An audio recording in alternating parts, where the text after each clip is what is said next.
Dear viewers, Namaskar to all of you. Today I am going to deliver my lecture on the topic Introduction to Remote Sensing. We have already uploaded a video on this topic earlier.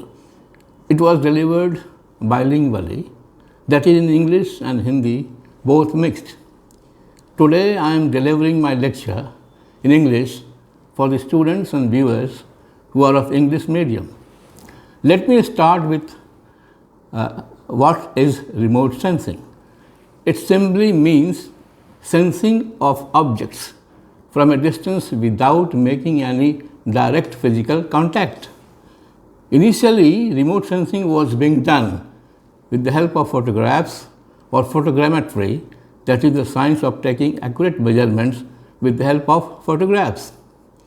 Photogrammetry is supposed to be the initial stage of remote sensing. It started with the invention of camera by Alexander Walcott of USA in 1840. Even before the use of photographs, we have been doing remote sensing because God has enabled us with a very powerful remote sensor, that is our eyes. When you are involved in reading, you are undergoing the process of remote sensing. Your eyes are now functioning as sensors which catch the light reflected from the page. Your eyes acquire the data which are impulses generated from the dark and light areas on the page. Your brain works as computer which interprets the data received in the form of dark areas comprising the collection of black letters. The brain analyzes the words and ultimately the sentences and their meaning. The process of remote sensing undergoes the same way. The various types of sensors collect the data remotely. The data is analyzed or interpreted to obtain information about the objects, areas, or phenomena being investigated. The word sensing incorporates a very broad meaning. It means the observation of objects through a very large spectrum. The sensing is complete only when a thorough explanation is provided after analysis of the objects from different angles.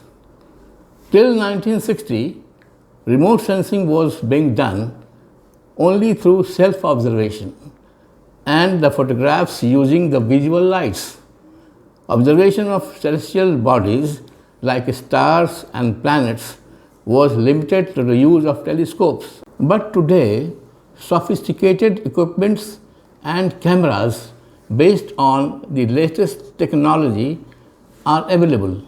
Nowadays, satellite pictures and imageries of the planets, including our Earth, taken at the desired intervals of time, have made the difficult task of analyzing the objects much easier.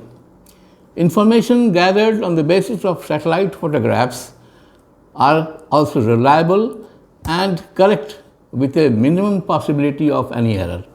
Thus, the modern remote sensing has brought about a revolution in the observation and analysis of the objects. Let me tell you when the term remote sensing came into existence. The term was used for the first time in the decade of 1960.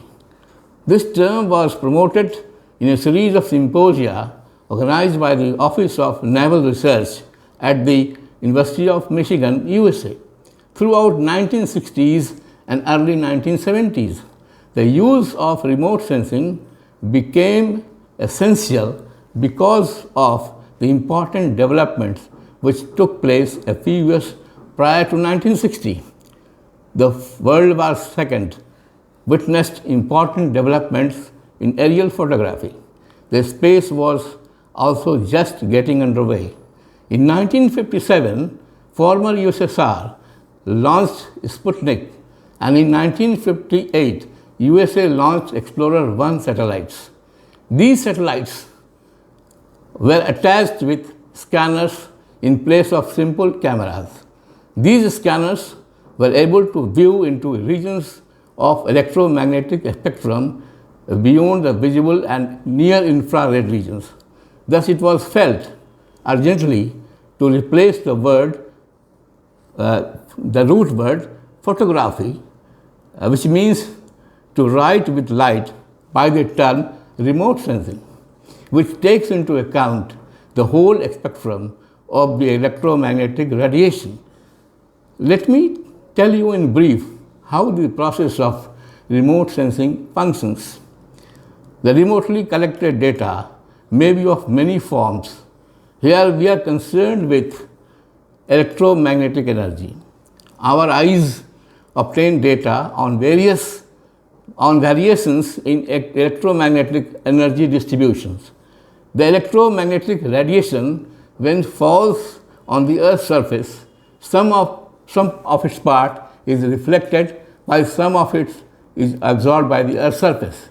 The absorbed electromagnetic energy is emitted by the Earth's resource features. This emission is more during nights, thus both reflection and emissions of the electromagnetic energy take place from the Earth's resource features.